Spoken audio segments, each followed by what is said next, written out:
오늘 우리에게 주신 하나님의 말씀 잠언 17장의 말씀입니다. 잠언 17장 1절에서 28절까지 말씀입니다.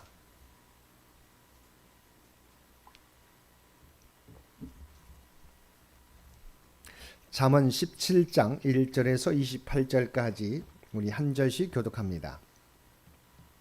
마른 떡 한 조각만 있고도 화목하는 것이 제육이 집에 가득하고도 다투는 것보다 나으니라.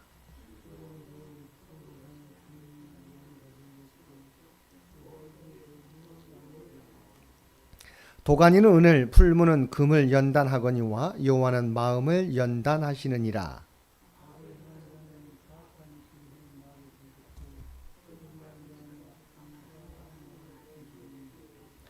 가난한 자를 조롱하는 자는 그를 지으신 주를 멸시하는 자요, 사람의 재앙을 기뻐하는 자는 형벌을 면하지 못할 자니라. 지나친 말을 하는 것도 미련한 자에게 합당하지 아니하거든 하물며 거짓말을 하는 것이 존귀한 자에게 합당하겠느냐.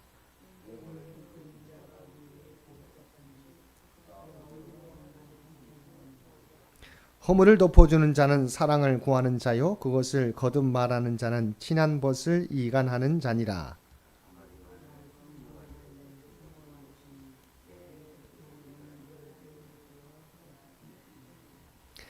악한 자는 반역만 힘쓰나니 그러므로 그에게 잔인한 사자가 보냄을 받으리라.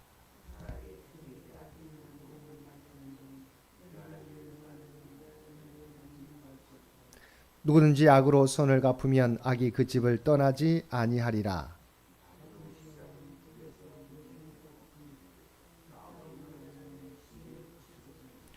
악인을 의롭다 하고 의인을 악하다 하는 이 두 사람은 다 여호와께 미움을 받느니라.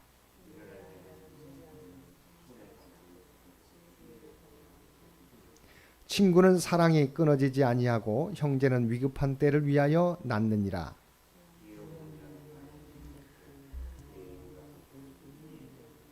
다툼을 좋아하는 자는 죄가를 좋아하는 자요, 자기 문을 높이는 자는 파괴를 구하는 자니라.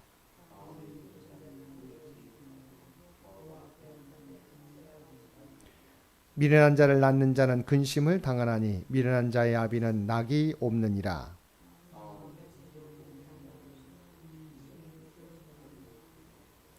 악인은 사람의 품에서 뇌물을 받고 재판을 굽게 하느니라.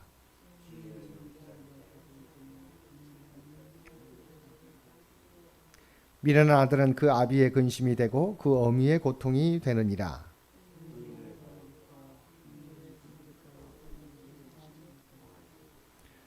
말을 아끼는 자는 지식이 있고 성품이 냉철한 자는 명철하니라. 미련한 자라도 잠잠하면 지혜로운 자로 여겨지고 그의 입술을 닫으면 슬기로운 자로 여겨지느니라. 아멘. 오늘도 말씀과 기도로 수요일 하루를 시작하는 우리 모든 성도들 가운데 하나님의 놀라운 은혜가 언제나 함께하여 주시기를 주님의 이름으로 간절히 축원드립니다. 오늘 통독할 말씀은 잠언 16장에서 19장까지 말씀입니다. 그리고 오늘 살펴볼 말씀은 잠언 17장의 말씀입니다. 1절을 보면 마른 떡 한 조각만 있고도 화목하는 것이 제육이 집에 가득하고도 다투는 것보다 나으니라고 말씀하고 있습니다. 즉 재물의 많음보다 화목한 가족 관계가 더 중요하다는 것입니다. 이는 동시에 가정의 행복은 물질의 많고 적음에 좌우되지 않음을 교훈하고 있습니다. 여러분, 가정이 어떤 것입니까? 가정은 인간 사회의 가장 기본적인 단위입니다. 그곳에서 사람은 태어나고 자라고 인격과 삶을 가꾸어 나갑니다.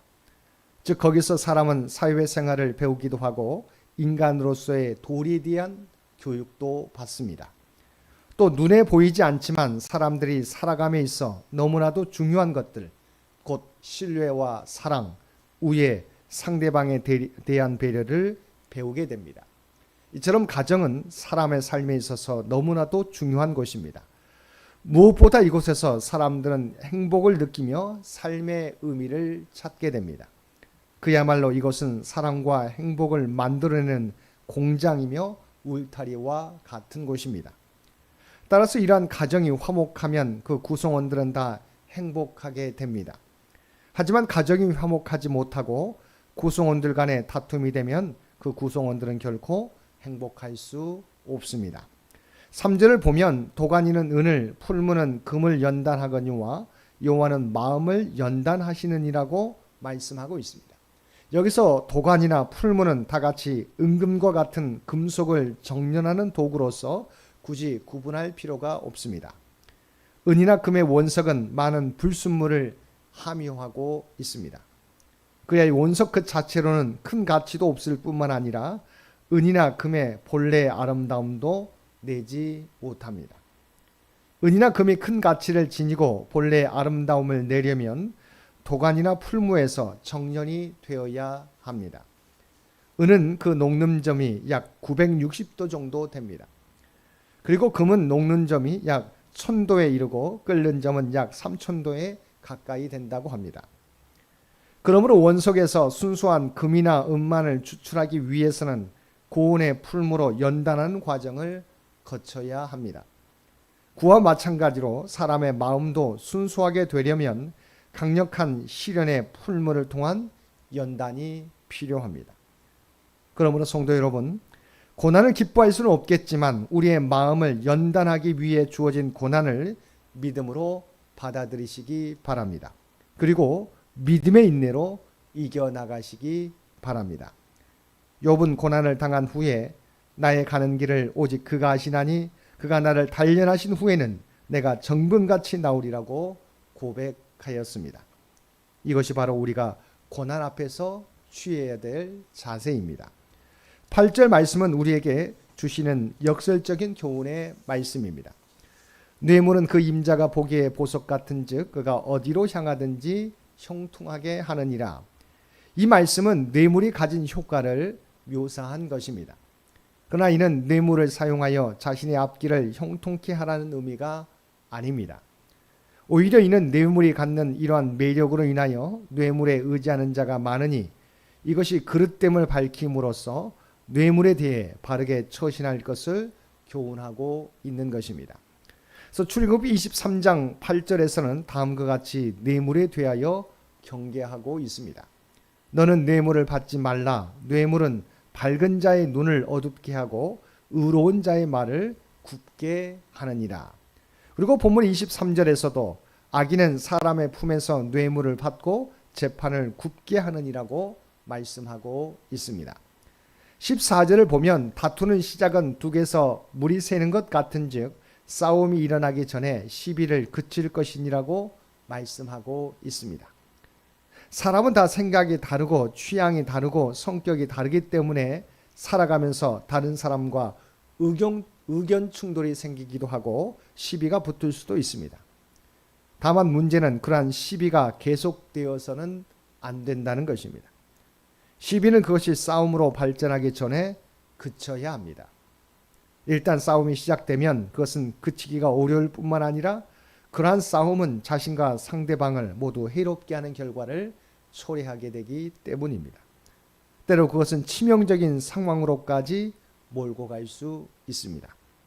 산불과 같은 대형 화재도 처음에는 작은 불씨에서 시작됩니다. 작은 불씨를 우습게 여기고 방치하면 강한 바람이 불 때 대형 산불로 번지게 됩니다. 시비 역시 이와 같은 것입니다. 시비를 적절한 때 그치지 않으면 그것은 어떤 결정적인 바라온 일을 만나게 됨과 동시에 싸움으로 번지게 되고 마침내는 온 산을 태우는 큰 불과 같이 돌이킬 수 없는 파국에 자기와 상대방을 빠뜨리게 되는 것입니다. 그러므로 성도는 온유의 마음으로 인내하고 피스메이커로서 화해의 관계를 만들어 가도록 힘써야 할 것입니다. 24절을 보면 지혜는 명철한 자 앞에 있거늘 미련한 자는 눈을 땅끝에 두느니라고 말씀하고 있습니다. 이는 지혜로운 자와 미련한 자의 삶의 태도를 비교한 것입니다. 그래서 지혜가 명철한 자 앞에 있다는 것은 자기에게 주어진 일을 소중하게 여기고 그 일에 충실한 자가 어떤 일을 이룰 수 있는 지혜로운 자요 명철한 자라는 의미입니다. 그리고 미련한 자는 눈을 땅끝에 둔다는 것은 미련한 자는 자기가 마땅히 해야 할 눈앞의 일은 하지 않으면서 주위가 산만하게 흩어져 도무지 초점도 목표도 없는 막연한 삶을 살아가게 된다는 것입니다. 실로 지혜로운 자와 미련한 자는 자기에게 주어진 일에 얼마나 충실하느냐에 따라 구분된다고 하는 교훈입니다. 28절 말씀은 침묵이 얼마나 대단한 효용성을 지니는지를 우리에게 제시해주고 있습니다. 먼저 미련한 자라도 잠잠하면 지혜로운 자로 여겨지고 그의 입술을 닫으면 슬기로운 자로 여겨지느니라고 말씀하고 있습니다. 잠잠하면 지혜로운 자로 여겨지고 반대로 입술을 닫으면 슬기로운 자로 여겨진다고 말씀하고 있습니다. 이 같은 반복적 표현을 통해서 자신의 입술은 제어하는 절제력이 얼마나 중요한 것인지를 우리에게 지적해주고 있습니다. 그러나 어리석은 자, 분별력 없는 자들은 이렇게 하지 않습니다. 즉 그들은 불필요한 말, 시기에 적합하지 않은 말로 자신의 어리석음과 무지함, 불경건함과 분별 없음을 거듭거듭 드러내는 것입니다. 그래서 잠언 10장 19절에서는 말이 많으면 허물을 면하기 어려우나 그 입술을 제어하는 자는 지혜가 있느니라고 말씀하고 있고, 또한 29장 20절에서는 내가 말이 조급한 사람을 보느냐 그보다 미련한 자에게 오히려 희망이 있느니라고 말씀하고 있습니다. 그렇습니다. 많은 말은 반드시 자기의 무지와 허물을 드러내게 되어 있습니다. 그러므로 필요한 말은 하면서도 하지 않아도 될 불필요한 말은 적절하게 제어해야 합니다. 그러한 사람이 바로 지혜로운 사람입니다. 오늘도 우리에게 주신 말씀을 통해서 우리의 말과 감정과 마음을 제어하고 다스려서 우리가 속한 공동체에 선한 영향력을 나타내며 또한 많은 사람들을 주님 앞으로 인도하며 살아가는 저와 여러분 모두가 되시기를 주님의 이름으로 간절히 축원드립니다. 함께 기도드리겠습니다. 사랑과 은혜가 충만하신 아버지 하나님, 우리의 믿음이 가정에서부터 끊기지 않고 전수되는 믿음의 가정들이 되게 하여 주옵소서. 우리에게 닥쳐오는 고난 가운데서도 우리를 하나님의 온전한 백성으로 연단하기 위한 기회로 여기고 믿음으로 인내하며 극복하는 저희들 모두 되게 하여 주옵소서. 우리 입술과 감정과 마음을 잘 다스려서 하나님의 영광을 드러내는 우리 모두가 되게 하여 주옵소서. 오늘도 이 나라와 이 민족을 기억하여 주시고 하나님의 뜻 가운데서 통치하시고 인도하여 주시기를 원합니다.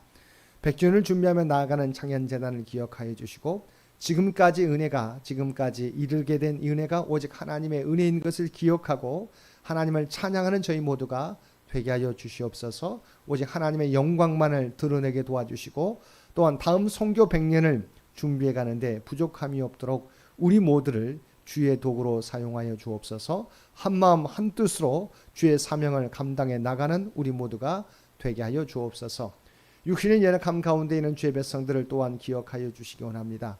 아버지 하나님, 비록 몸은 육신의 연약함은 있을지라도 그의 중심은 하나님을 향하여 나아가게 도와주시옵소서. 또한 주 앞에 간절히 구하게 될 때 아버지 하나님 그들의 간구에 응답하여 주시기를 원합니다.